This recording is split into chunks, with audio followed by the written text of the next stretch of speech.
Eleanor Brooks had always believed that her hard-earned success would offer her protection from the cruel realities of the world. But one quiet evening, as she drove home from work, her world was upended. Stopped by two police officers for no apparent reason, her expensive car was soon reduced to a pile of ash, the officers coldly watching as the flames destroyed everything she had worked for. She stood there, helpless, watching her life go up in smoke, uncertain of what horrors might follow. But then, just when it seemed everything was lost, a familiar voice cut through the chaos. "What the hell do you think you're doing?"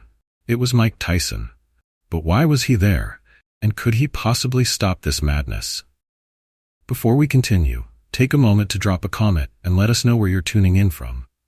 On a peaceful Friday evening, Eleanor Brooks, a successful entrepreneur, left her office after a long day. Sliding into the plush interior of her luxury car, she smiled at the thought of a relaxing weekend with her husband Charles. Little did she know, this was about to be a night unlike any other. As she drove down a quiet, empty street on the edge of town, two police cars suddenly appeared behind her, their flashing lights casting a red and blue glow across the rearview mirror. Eleanor hadn't been speeding, nor had she broken any traffic laws, yet the officers were insistent on pulling her over. Her heart began to race as she slowly pulled over, instinctively feeling that something was off. The officers approached her car, one on the driver's side and one on the passenger side. Without saying a word or offering any explanation, they told Eleanor to get out of the car. She hesitated for a moment, but their commanding tone left her no choice. "Is something wrong, officers?" she asked, trying to keep her composure. Without responding, they forcefully pulled her out of the car, throwing her onto the pavement. Eleanor gasped as her dress was torn in the process, and she could hear muffled laughter coming from one of the officers. She was in shock, too stunned to react. As the officers began to rummage through her car, tossing items aside and making crude remarks, Eleanor stood helplessly by. "What, you think you're better than the rest of us? Another rich lady with her fancy car?" One of the officers sneered. Shaken but trying to stay calm, Eleanor watched in disbelief as they started to damage her car. They weren't just searching, they were deliberately destroying it. Then she heard the sound of a match being struck. Before she could even process what was happening, one of the officers threw it into her car.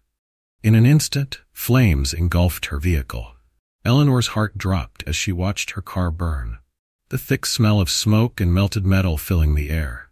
She stood frozen, powerless to stop the fire that consumed everything she had worked so hard for. The officers stood by, indifferent, as if they didn't care at all about the destruction they had caused. The officers couldn't help but laugh as they made their way back to their patrol cars, leaving Eleanor standing frozen in shock. The sound of their chuckling echoed in the night air as they watched the flames devour her car, indifferent to the destruction. Just as the fire seemed to reach its peak, a voice sliced through the tension. "What the hell do you think you're doing?"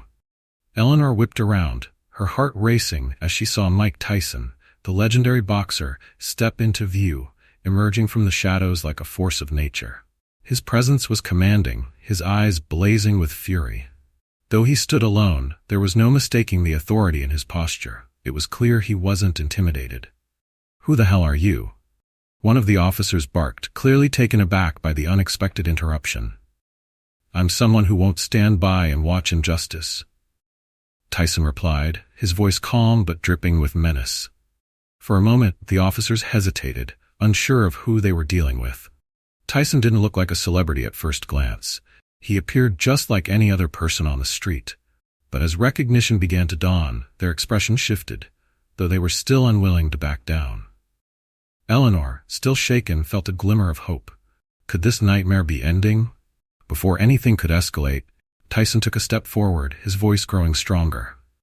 "What you did here is disgusting," he said, pointing at the officers. "This woman didn't deserve any of this. You're abusing your power, and that's not how justice works." The officers exchanged uncertain looks. One of them fumbled for a notepad and started scribbling something down, clearly flustered. They weren't used to being confronted like this, but Tyson wasn't backing off. He turned to Eleanor, his tone softening. "Are you okay?" Eleanor's voice trembled as she answered. I don't know. I don't know what to do.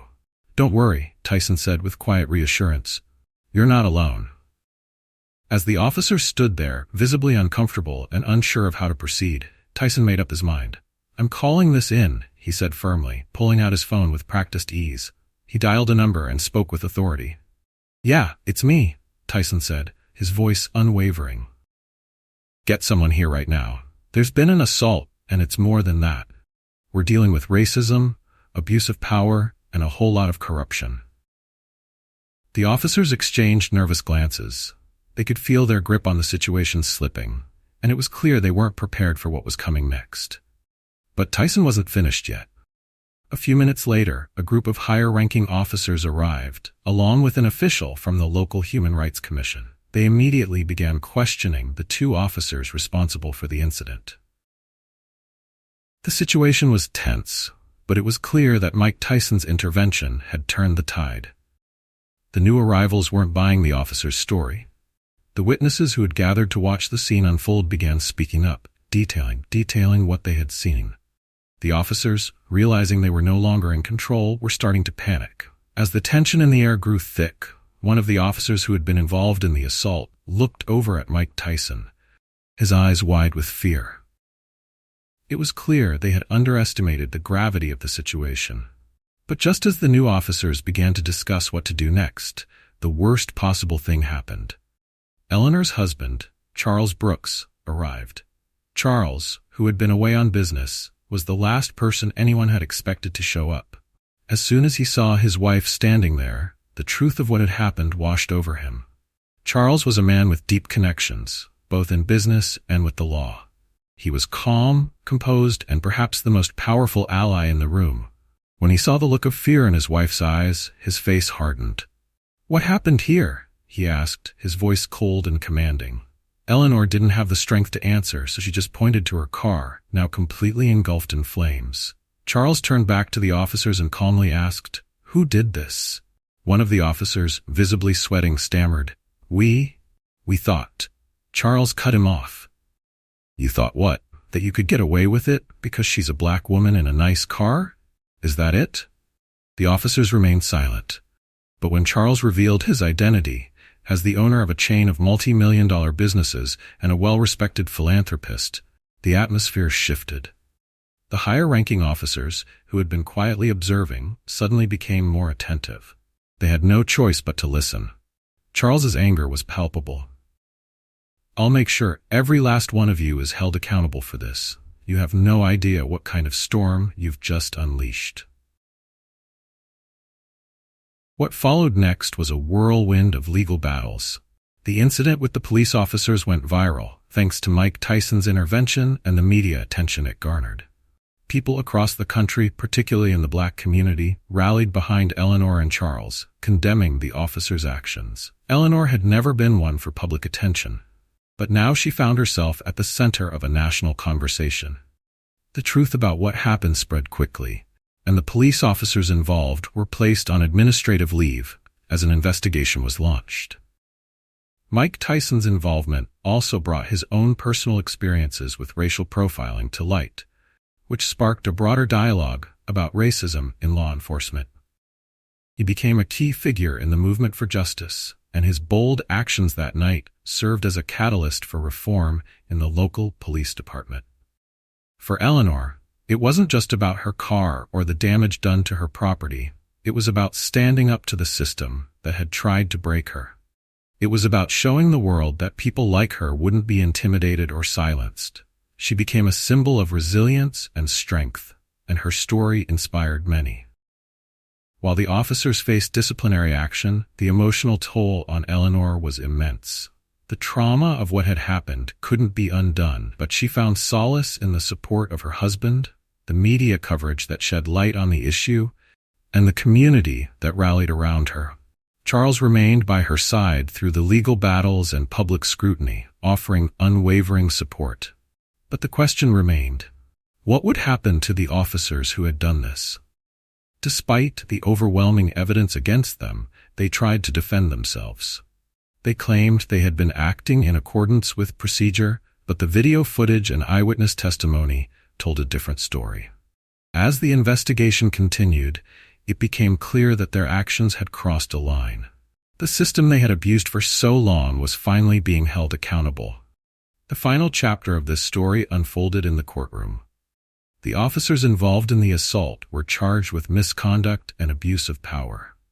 But the most surprising turn of events came when one of the officers, in a tearful testimony, revealed that he had been influenced by his own prejudices and the deep-seated bias within the police department. The revelation sent shockwaves through the courtroom, and many were left questioning how deep the problem really went. The officer, in his moment of vulnerability, expressed regret for what he had done. But it was clear that the damage had been done. Eleanor, standing tall, addressed the court. "I'm not here for vengeance. I'm here for change. I'm here because no one should ever have to face what I faced, simply because of the color of their skin." As the case concluded, the officers were dismissed from the force, but it was the broader changes that mattered most. In the aftermath of the trial, reforms were set in motion, aimed at addressing systemic racism and ensuring that such an event would never happen again. If you enjoyed the story of Eleanor and her courageous fight against discrimination, don't miss the next one. Click here to watch another inspiring tale.